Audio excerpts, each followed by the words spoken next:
المتمسكين بولاية أمين المؤمنين علي بن أبي طالب وأهل بيته الطيبين الطاهرين المعصومين المظلومين لعنة الله على أعدائهم أجمعين من اليوم عداوة إلى قيام يوم الدين. بسم الله الرحمن الرحيم. رب اشرح لي صدري ويسر لي أمري واحلل عقدة من لساني ويفقهوا قولي وأفوض أمري إلى الله إن الله بشير بالعباد. أما بعد فقد قال الله سبحانه وتعالى في القرآن الحكيم. بسم الله الرحمن الرحيم. وقضى ربك ألا تعبدوا إلا إياه وبالوالدين إحسانا صلوات.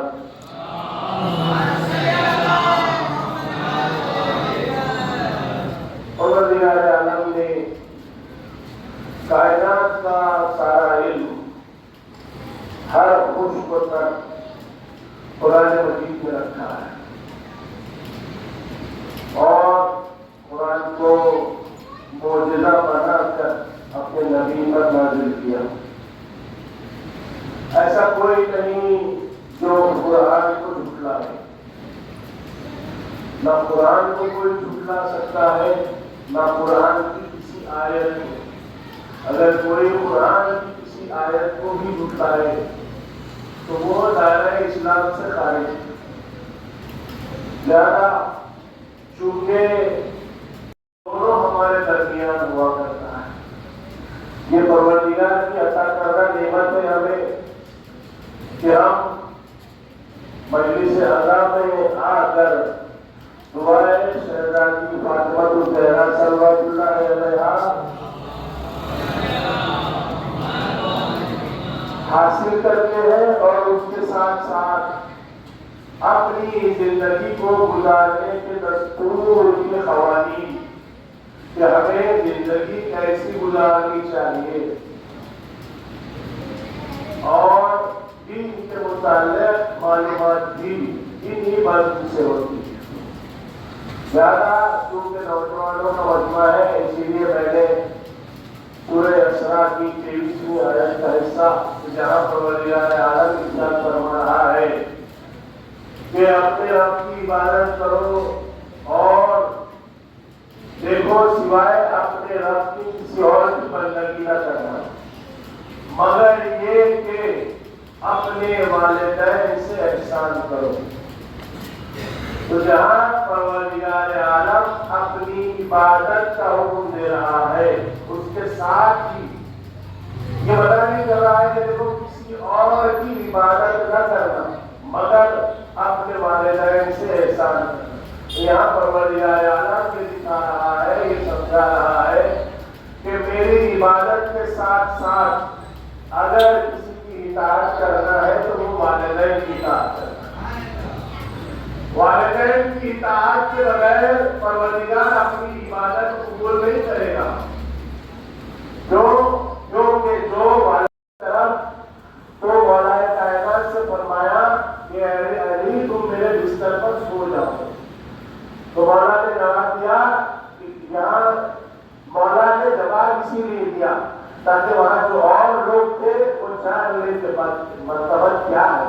وہ رسول اللہ کیا آپ کے بستر پر آج میرے سو جانے سے آپ کی جان بچ جائے گی؟ رسول نے کہا ہاں. تو شب ہجرت رسول کے بستر پر تلواروں کے سائے میں سو گئے. ایسی اطاعت اور پھر ہر تمام ائمہ نے اسی اطاعت کی ہے اور عبادت خداوندی اسی طرح بجا رہی کہ مولا کے گھر سے رات بھر میں 1000 تکبیروں کی آواز سنائی دیتی. 1000 تکبیر یعنی ہر تکبیر 2 رکعت نماز کے لیے ہوتی ہے. تو کم سے کم 2000 رکعت مولا کائنات شب بھر میں نماز پڑھا کرتے تھے. ایسے عبادت گزار تھے ہمارے مولا. تو ہمیں بھی ایسا ہی عبادت گزار ہونا چاہیے. اور ابھی آپ نے تذکرہ اس سید الساجدین کا سنا کہ جس کی عبادت کے کیا کہنے کہ جس کا لقب ہی زین العابدین. وہ امام کے بعد بابا کے بعد واقع کربلا امام وہ کہ بابا کا لاشا جلتی زمین پر پڑا ہے اور امام کو ہتھکڑیوں اور بیڑیوں میں قید کیا گیا. ہتھکڑیاں اور بیڑیاں کیسی تھی؟ پاؤں میں بیڑیاں، ہاتھوں میں ہتھکڑیاں، گلے میں خاردار توپ. خاردار توپ یعنی ایسا توپ ہے جس طرح مرد پر ہے، مگر نہ اس کا دم نکل رہا ہے اور نہ وہ ٹھیک ہو رہا. متوجہ رہے، نہ اس کا دم نکل رہا ہے اور نہ وہ ٹھیک ہو رہا. تو رسول اللہ نے جیسے یہ بات سنی، آپ نفس نفیس خود اس تک پہنچے اور اس کے سر پر ہاتھ پھیرا اور اس سے کہا کہ پڑھ کلمہ لا الہ الا اللہ. پہلے تو وہ مسلمان تھا، پھر بھی آپ نے اس سے کلمہ پڑھوانا چاہا تو رسول اللہ نے غور کیا کہ اس کی زبان سے کلمہ ادا نہیں ہو رہا. رسول اللہ نے ارشاد فرمایا اس کی ماں کہاں ہے، اس کی ماں کو اس کے لیے بلایا جائے. تو اس کی ماں کو طلب کر کے اس کی ماں کو بلایا گیا. رسول اللہ نے کہا کہ دیکھ تیرے فرزند کا یہ حالت نظر ہے اور تو اس سے ناراض ہے، اس کی وجہ سے اس کی زبان سے کلمہ نہیں نکل پا رہا. حالانکہ وہ عورت نصارہ تھی، یہود نصارہ کرسچن تھی، تو وہ کیسے قبول کرتی کہ اس کا بیٹا کلمہ پڑھے؟ تو اگر اجازت دے اسے اور تو اس سے راضی ہو جائے تو وہ کلمہ پڑھ لے گا، اس کا مقام جنت ہوگا اور میں تجھے بھی جنت کی بشارت دیتا ہوں. یہ سننے کے بعد بھی وہ راضی نہیں ہوئی. تو ایک مرتبہ رسول اللہ نے اپنا ہاتھ اس کے چہرے کے سامنے پھیرا. کچھ دیر گزری، ایک مرتبہ اس نے کہا یہ کیا دکھایا ہے آپ نے؟ یہ بہترین باغات ہے، عالیشان محل ہے اور میں ایک جھولے میں بیٹھی ہوئی جھولا لے رہی ہوں اور میرے اطراف خدمت کرنے والے خدمت کر رہے ہیں. تو رسول اللہ ہمارے ماں باپ تم سے اف بھی کرے کسی بات سے تو خاموش رہو، انہیں پلٹا کر جواب مت دو. اور اگر کسی کے ماں باپ راضی نہ ہو تو پھر اللہ اس کی کسی بھی عبادت کو قبول نہیں کرے. اور اللہ کی عبادت کرنے کا جو شایان شان ہے، جو طریقہ ہے پروردگار کی عبادت کا، اسے اسی طریقے سے کیا جائے. جیسے نماز کا وقت ہو گیا ہے تو اپنے سارے کام، اپنے سارے عمل کو چھوڑ کر سب سے پہلے نماز ادا کی جائے، چاہے وہ فجر کی نماز ہو یا ظہر یا مغرب. 2 منٹ سے 4 منٹ لگتے ہیں. 1 رکعت نماز، 2 رکعت نماز کے لیے 1 منٹ لگتا ہے. تو ہم اگر نماز کی اہمیت کو آہستہ آہستہ بھول رہے ہیں اور اپنے کام میں اپنا کام بھی ایسا کام کہ ایک فون ہاتھ میں آ چکا ہے، اسمارٹ فون کے، جس کے ذریعے ہم فون میں لگے رہتے ہیں. اذان ہوتی ہے مگر ہم فون میں لگے رہتے ہیں. جبکہ ہمیں حکم یہ ہے کہ اگر اذان ہو رہی ہو تو توجہ اذان کی طرف ہو، فون کی طرف نہیں. توجہ دنیا کی طرف نہیں، بلکہ اذان سے جو اعلان پروردگار کروا رہا ہے اس طرف متوجہ رہا جائے. جہاں مؤذن کہہ رہا ہے اللہ اکبر، اللہ سب سے بڑا ہے، وہاں آپ اس کی بات کو انسنی کر کے اپنے فون میں لگے ہوئے ہیں. تو کیا یہ ضد دیتا ہے؟ لہذا نماز اور اذان کی بہت بڑی فضیلت ہے. اور اس کے ساتھ ساتھ والدین، بچہ جب تمثیل ہوتا ہے، بالکل پاؤں چلنے کے ابھی قابل نہیں ہے، تو آپ نے غور کیا ہوگا کہ وہ بچہ اپنے ماں باپ سے مانوس ہوتا ہے. بچے کو اپنے ماں باپ تک کسی حاجت کے پہنچانے کی ضرورت نہیں پڑتی، بلکہ ماں اسے سمجھ جاتی ہے کہ بھوک لگی ہے اور اسے فوراً غذا مہیا کر دیتی ہے. ماں سمجھ جاتی ہے کہ اسے کیا تکلیف ہے، اسے فوراً اس کی اس تکلیف کو دور کر دیتی ہے. اور اسی طرح جب بچہ بڑا ہوتا جائے تو اپنے ماں باپ کو بھی اسی طرح سمجھنا سیکھے کہ ماں باپ اگر کوئی حکم دینا چاہتے ہیں تو ان کے حکم دینے سے پہلے سمجھ جائے کہ میرے ماں باپ اب کیا کہنا چاہتے ہیں اور اس پر عمل کریں. اور اگر ایسا نہیں کرتے کوئی تو پھر ان کی زندگی میں ان کا بچپن سے بڑا ہونے سے ضعیفی کی طرف جانا سب بیکار ہے. انہوں نے کچھ حاصل ہی نہیں کیا. کہ جس نے اپنے پروردگار کو نہ سمجھا, جس نے اپنے ماں باپ کو ہی نہ سمجھا اور ان کی اطاعت نہ کی, تو پھر اس نے دنیا کو کیا سمجھا. سب سے قریب تو اس کے اپنے ماں باپ ہیں. اگر اس نے اپنے ماں باپ ہی کو نہ سمجھا تو پھر اس نے ماں باپ سے ہٹ کر دنیا کو اور کسی کو کیا سمجھا. تو لہٰذا آپ سے یہ گزارش ہے کہ والدین کی فرمانبرداری, والدین کی خدمت بر وقت اس طرح کی جائے کہ جیسے اللہ نے کرنے کا حکم دیا. ایسا نہیں ہے کہ دنیا کے اصول بنایا ہے, ماں باپ نے پیدا کیا تو ان کی خدمت کرنا ہے, نہیں, بلکہ فرمانبرداری کرو. ہاں مگر کہ میری عبادت کے بعد اسی طرح فرمانبرداری بجا لانا ہے. زیادہ ایک چھوٹا سا واقعہ اور اپنے مذاہب آپ کی زحمت تمام کہ رسول اللہ صلی اللہ علیہ وسلم, حضرت محمد مصطفیٰ صلی اللہ علیہ وسلم یہ دور کا واقعہ ہے کہ ایک نوجوان جو رسول اللہ کی بس میں مسلسل آیا کرتا تھا, برابر شریک ہوا کرتا تھا, نمازوں میں برابر شریک ہوا کرتا تھا, مگر اس کے والدین نے اسلام قبول نہیں کیا اور اس نے رسول اللہ سے متاثر ہو کر اسلام قبول کر لیا. اور جس کی وجہ سے اس کے والدین اس سے ناراض بھی ہوا کرتے تھے, لیکن وہ اپنے والدین کی اجازت سے رسول اللہ کی بس میں آیا کرتا, برابر پابندی سے نماز پڑھتا. کچھ بھی گزرے کہ ایک مرتبہ ایک دفعہ ایسا ہوا کہ کئی دن ہو گئے وہ رسول اللہ کی بس میں نہیں آئے. تو رسول اللہ نے اپنے اصحاب سے پوچھا کہ پورا شخص جو میری بس میں آیا کرتا تھا کیوں نہیں آ رہا. تو بتایا گیا کہ اس کی طبیعت خراب ہے, وہ بیمار ہے, اسی لیے نہیں آ رہا. تو رسول اکرم نے کہا کہ چلو ہم اس کی ایمانداری کے لیے جاتے ہیں. اس کی ایمانداری کے لیے پہنچے, دیکھا وہ بستر پر ہے, اس کی ایمانداری کی رسول اللہ نے, اور پھر واپس آ گئے.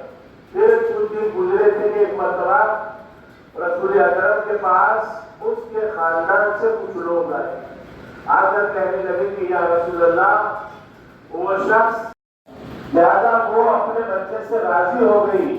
اپنے جیسے ہی وہ راضی ہوئی, ادھر اس نے کلمہ پڑھا, جیسے ہی کلمہ پڑھا اس کی جان دنیا سے چلی گئی. لیکن ماں اگر راضی نہ ہو تو آپ دین میں کتنے بھی پیروکار ہو جائیں, آپ کا آخری وقت بڑا مشکل سے گزرے گا. اس لیے ماں باپ کی رضامندی, ماں باپ کو راضی رکھنا بے حد ضروری ہے, کیونکہ خدا نے اپنی عبادت کے بعد فرمانبرداری اپنے ماں باپ کی بتائی.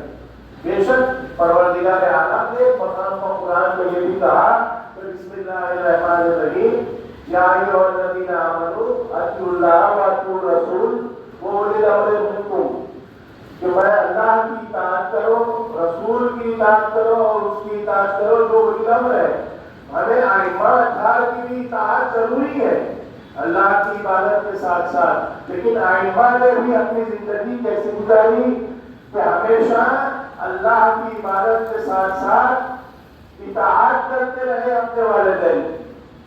مولا متقیان نے کیسی اطاعت کی ہے اپنے والد کی کہ بچپن کا عالم ہے, رسول اللہ کی جان کے دشمن تھے قریش کے لوگ, تو روز بستر پر رسول کے مولا کائنات کو سلا دیا کرتے تھے جناب ابو طالب, اور رسول کو اپنے دوسرے مولا کائنات کے بستر پر سلاتے تھے تاکہ اگر کوئی حملہ کرے تو میرا بچہ قربان ہو جائے لیکن رسول بچ جائے.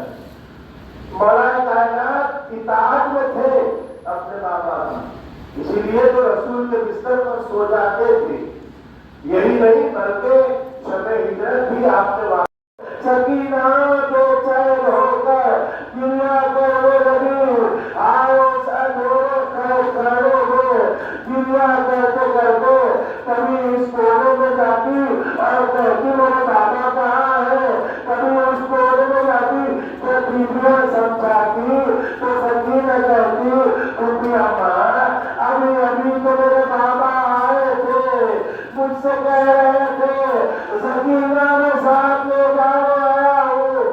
سکینہ کے بیان سن کر اہل حرم میں شور گیا برپا ہوا.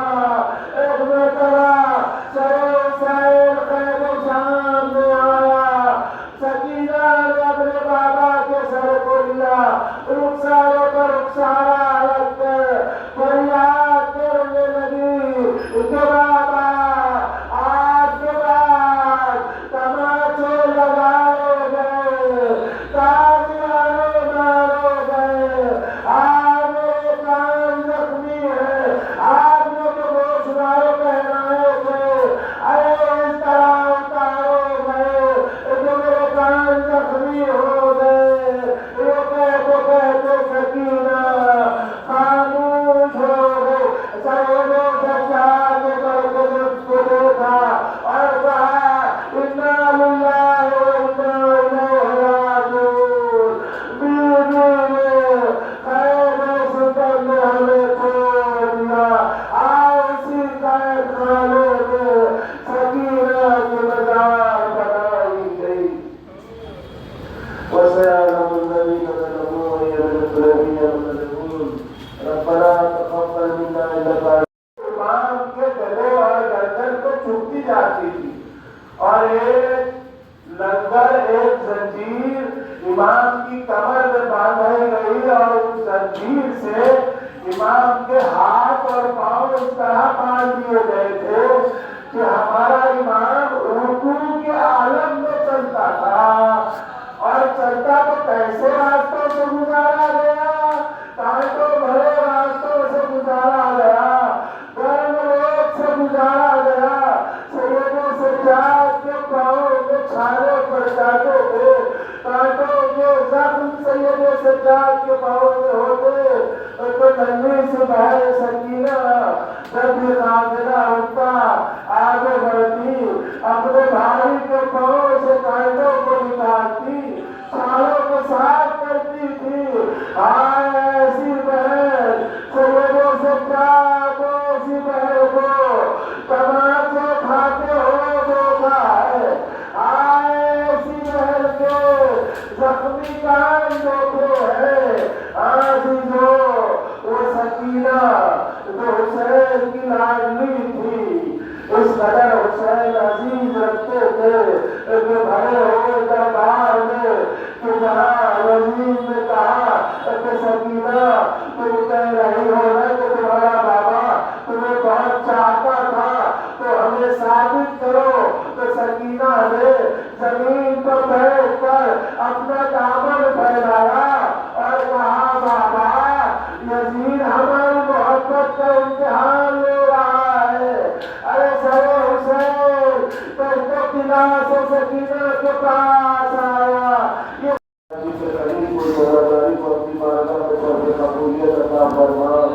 ہمیں کوئی غم نہ دے سوائے تمہیں حسین کے. جہاں جہاں شیعہ نے جہاں خالد مظلوم کربلا بچ کرو, اس کی جان مال عزت و آبرو کی حفاظت فرما. اپنے جو بیمار ہیں انہیں شفاعت عاجلہ و عاجلہ ہدایت فرما. جو مستحقان حج و زیارت انہیں بار بار مشرف فرما. جو جیسی دلی کی وہ دنیاوی حاجتیں رکھنا ہو ان تمام کی حاجتوں کو ورنا. امام زمانہ کی ظہور میں تعظیم فرما. ہمیں امام کے ناصروں میں شمار فرما.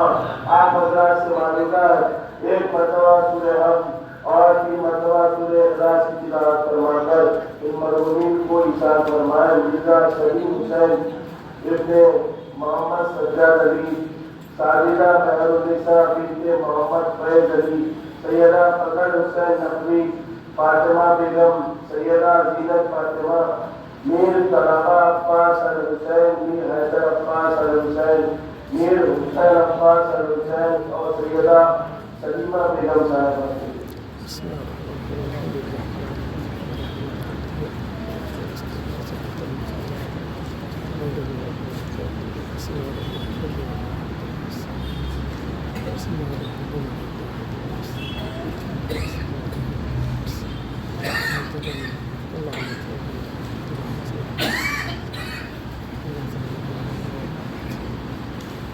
ربنا تقبل منا انك انت السميع العليم بحق محمد وعلى اله وصحبه.